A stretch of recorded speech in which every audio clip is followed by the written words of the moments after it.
We met in Nashville, Tennessee in 2005. We took the whole 10,000 hours thing very seriously, and it's taken us this long to not just be eating ramen noodles and to say it's our career, which is exciting. Yeah, we did meet across a crowded room. We saw each other. We did just want to make out, so it took 4 years. Hold on real quick. We see each other across a crowded room. This was a very romantic moment. She walks towards me, and I say to the person sitting next to me, that is the girl I'm going to marry. What I forgot when I said that was I was sitting next to a girl I was kind of dating at the time. And so Small problem. So that didn't work out. And we actually saw a meme on Instagram just before we came on stage that fits perfectly with the story. It was a picture of Tom from MySpace. It says, "Don't forget who introduced you to your baby daddy." First time I ever spoke to Amanda and asked her out was on MySpace. I know that kind of dates me. And I think it shows how cool I am. So I get up to talk to Amanda at church this day. And I honestly was only there because I was trying to hit on the girl. Anyway, I'm a great guy now. I've grown. I planned out every line I was going to say. Amanda draws close to me. She rolls her eyes. I sink back into my seat, and literally 4 years go by until we meet. And we were introduced by a dear friend of ours. And I'm glad I had those 4 years to grow and develop as a person. And He invited me to a show he was playing, and I actually had no idea that he sang at all, but I had secretly been stalking him for a couple years. So I said, of course I'll come to your show. So I show up, and after the show, I'm like, that was awesome. Would you write songs with me? I've been writing by myself. I'm living in New York, and I just want to get back to the root of like just sitting and writing a song just because you want to get something out and not because, you know, it's going to be a great pop hit and we can make you into the next Rihanna or something. And that's a lot of what I was getting. And all I heard was, do you want to be by yourself Yeah. with me for an extended period of time? I think and I so. said, man, all I would want to do is write a song with you. Have you written a song with me, though? It takes a long time. Yeah, he brought champagne and flowers to our first writing session, which I think that's normal. nice touch. So we got married in 2009. I count myself the luckiest man in any room on the face of this earth because I get to do what I love most in life with the person I love most in life. And she's standing right here next to me, just in case there are any questions. Yeah. So we're going to talk to you a little bit about our songwriting process because it's a question that we get asked a lot on our travels. But it was a room kind of like this a couple years ago that we heard a cartoonist for The New Yorker speak. And he said a lot of people ask him what comes first, the cartoon or the punchline.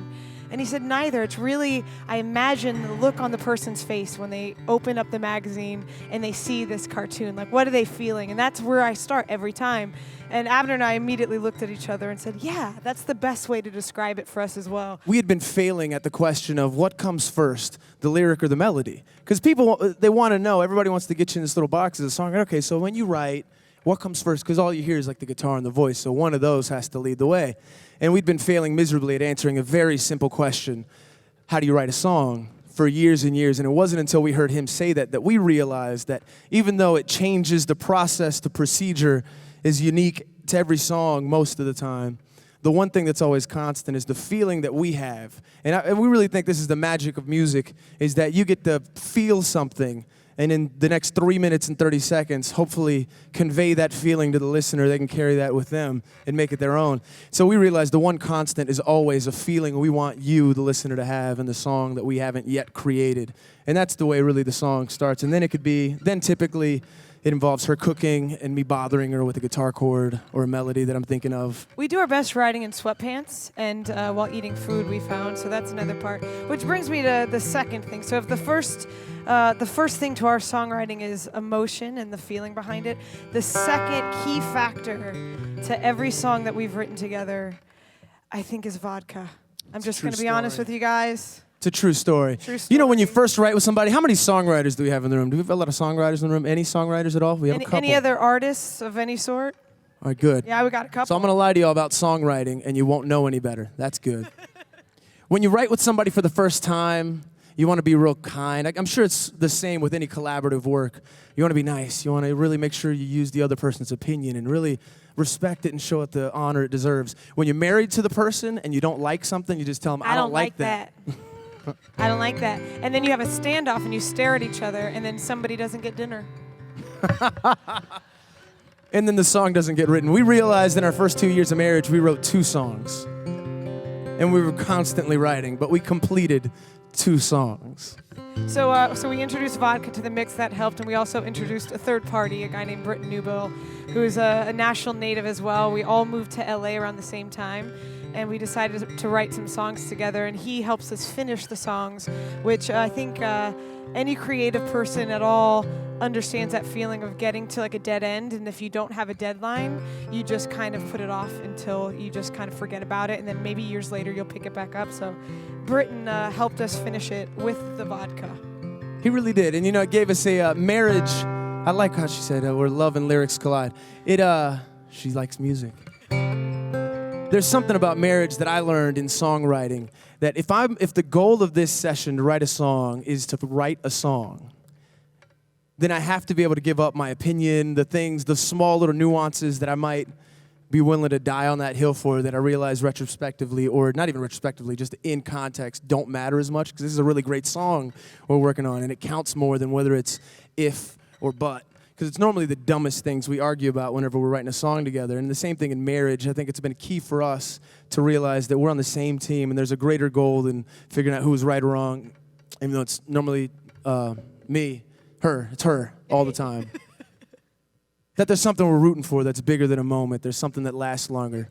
And in that way, music's been invaluable to us. And it's funny, as a songwriter, you realize, and I'm sure it's the same in creative fields throughout, that the most important thing is showing up every day. Because the song may happen right away, but most of the time it doesn't. For us, there's some of our favorite songs we've ever written together, we've written over the period of years and years. And then there's been some songs that just kind of happen. They just kind of come out, and you're almost scared of what you said because it felt like a stream of consciousness and the lyrics were a little too revealing. And there was one day we were in LA, and we were writing with our dear friend Grey Goose and also a guy named Britton Newbill. And we'd spent all day trying to write a LA hit. Man, let's write this hit. We're in LA now. We had just moved there from Nashville. Let's write a pop song. Let's write something really great. They're going to play all over the place, whatever. And we'd failed miserably all day. So at the end of the day, we just started strumming some chords that reminded us of Nashville. Amanda, myself, and Britton all met in Nashville and all live in LA now. And we realized that we just wanted something that reminded us of home, and we kind of regurgitated this song really quickly, and it's become one of our favorites. And if it's all right with you, we'd like to play it for you real quick. Is that all right? And a big shout out to XRT, because they've played it for us too. XRT is one of the first radio stations in America to play this song, by the way.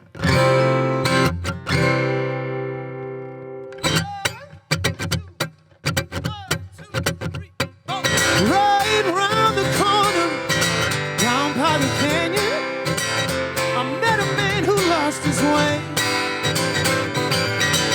Said I'm someone, the son of a sailor, who never showed me his face.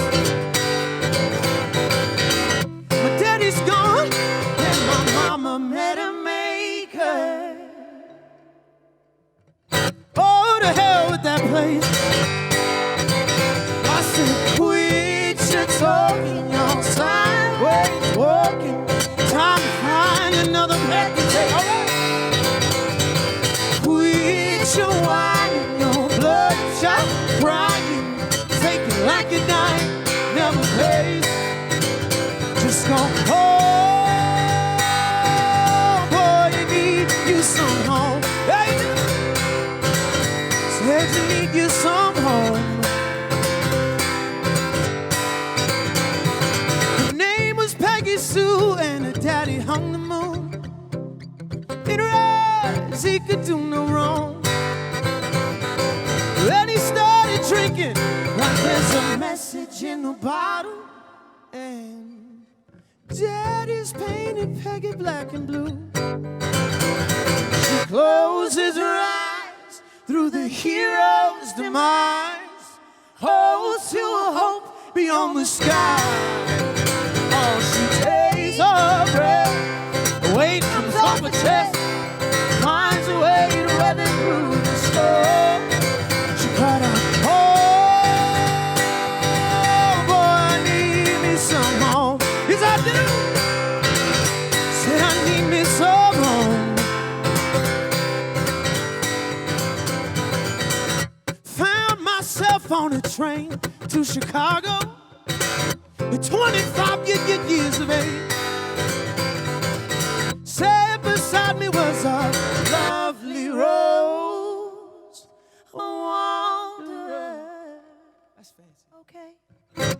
was always better, they say.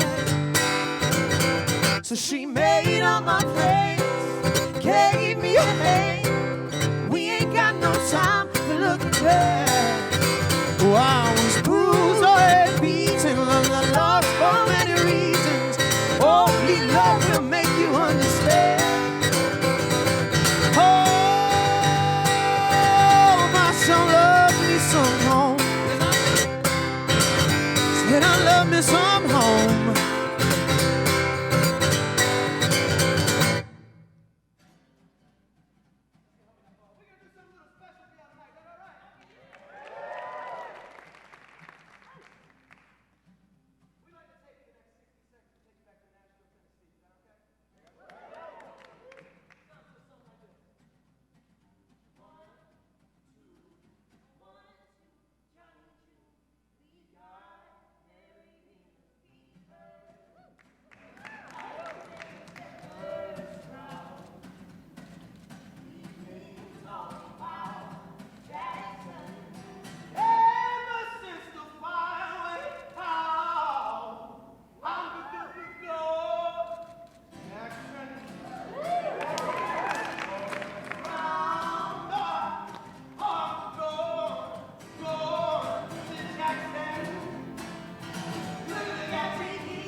We have fun with that one. So some songs we kind of take the route. I guess Michelangelo said it best. He said, somebody's going to know this direct quote, and so just humor me with the way that I say this. But he said that every sculpture, every statue I'll say it again. Every block of marble is already a statue, and it's just his job to get it out. It already exists. We're just kind of excavating. And we feel the same way about songwriting, that I'm out of breath in it. So. That the best thing we can do sometimes is sit back and listen, is sit back and wait, and excavate whatever's coming out. And we find that when we've done that, that's been some of our favorite songs, but also the songs have gone to do further, more things, better things than we actually intended for them. Do you want to tell them about? To do. Yeah. Completely. There you go. So this we're gonna sing one more song for you, and it's one of my favorite songs we perform, and I love the story behind it. It like a couple other songs we've written that are also my favorite, was inspired by somebody that pissed us off real bad. Yeah. Made us angry. So I grew up on the west side of Jacksonville, Florida, and on the west side of Jacksonville, Florida, you don't have like a lot of big dreams. You don't count on doing much that anybody else didn't already do. And there's not a lot of great examples of people that have been songwriters on the west side of Jacksonville. So when I, at 8 years old, told my friends that I was gonna grow up, move to Nashville, be a songwriter, marry a pretty girl, they thought I was crazy. They didn't realize I was psychic. So I remember there's this one guy who was a great influence in my life in all other areas, but in this one particular. I remember when I turned 18, I was moving to Nashville, and he handed me a quarter. And he did this with the most serious and concerned look on his face and feeling in his heart. He's like, Abner, you're gonna be homeless. This isn't gonna work out. It didn't work out for Susie. It's not gonna work out for you. Why are you any different?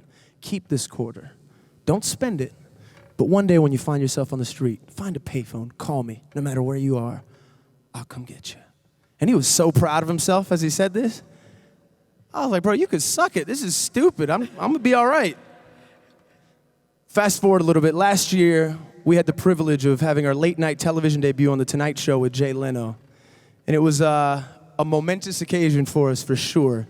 And the whole day, that whole experience was a big blur for us on the indie record that we recorded in our we call it a guest room, but it's really just like a big closet. We got to play The Tonight Show, and I remember the next day, the thing I was most excited about was this one dude. I wanted him to call me so bad. I had a whole speech ready for him. Be like, Abner, I was wrong. A speech You were right. ready for him to say, Yeah. not that Abner was going to give him. No, I wrote his speech yeah, to his give me. speech for him. That's exactly right. Yeah. And it was a good speech. Believe it or not, he did call me, and he did not rehearse the speech I had given him to recite back to me. I expected him to be like, Abner, you guys, hey, come on, man. You pushed through, you persevered. 20 years you've been trying to do this thing, and you're making it happen. Good for you.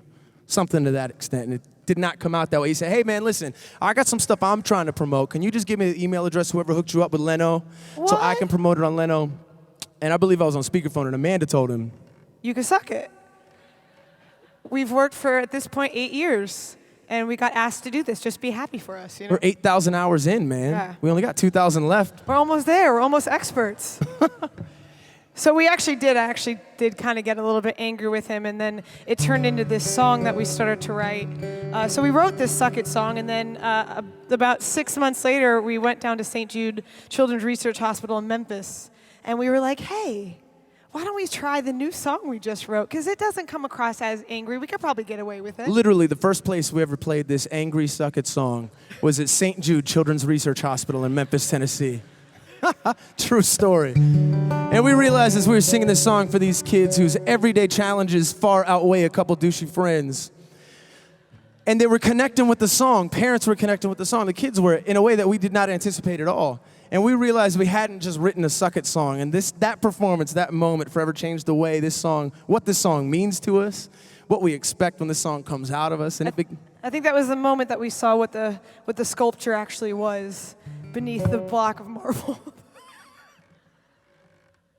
Not quite at 10,000 hours yet. You were saying something so great, too. I'm sorry. This song went from a Suck It song to a song of hope, so hopefully even here tonight, if you need some hope, you get some from it. But you've been warned, at its core, this is a Suck It song. It's called Diamonds. In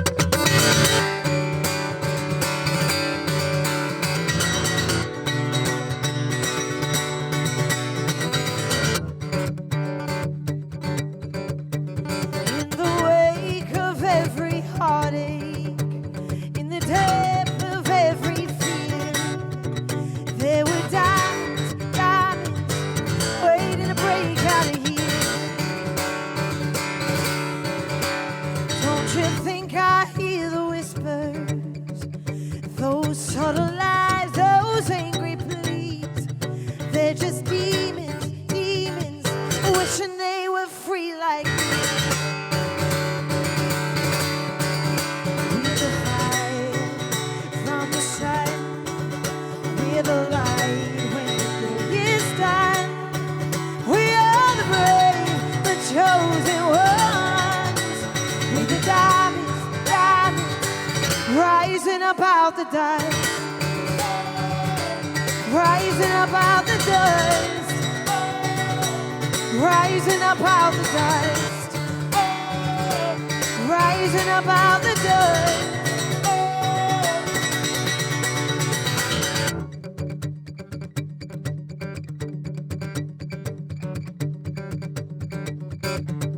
All your curses will surrender.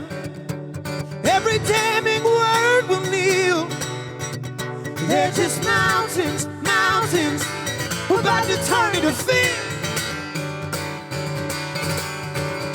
We're the fire from the sun. We're the light when the day is done. We are the brave. We're the chosen ones. We're the diamonds, diamonds, rising up out the dust. Oh, rising out the dust. Oh, rising up out the dust. Oh, rising, rising, rising. Oh, hey. Ooh, ooh.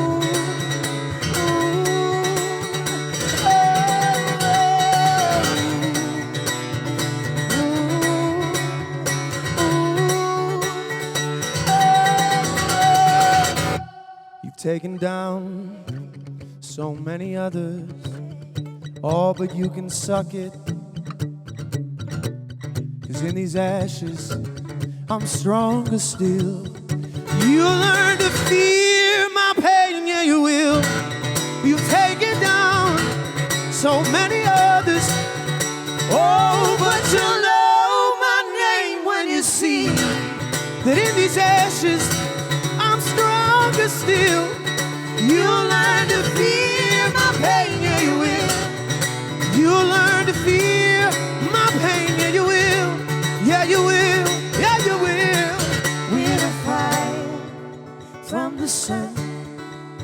We're the light when the day is done. We are the brave, we are the chosen ones. We're the diamonds, diamonds. We're the diamonds, diamonds. We are the diamonds. We're the diamonds, diamonds. Oh, oh. We're the diamonds, diamonds. Rising up out the dust. Oh, rising out the dust.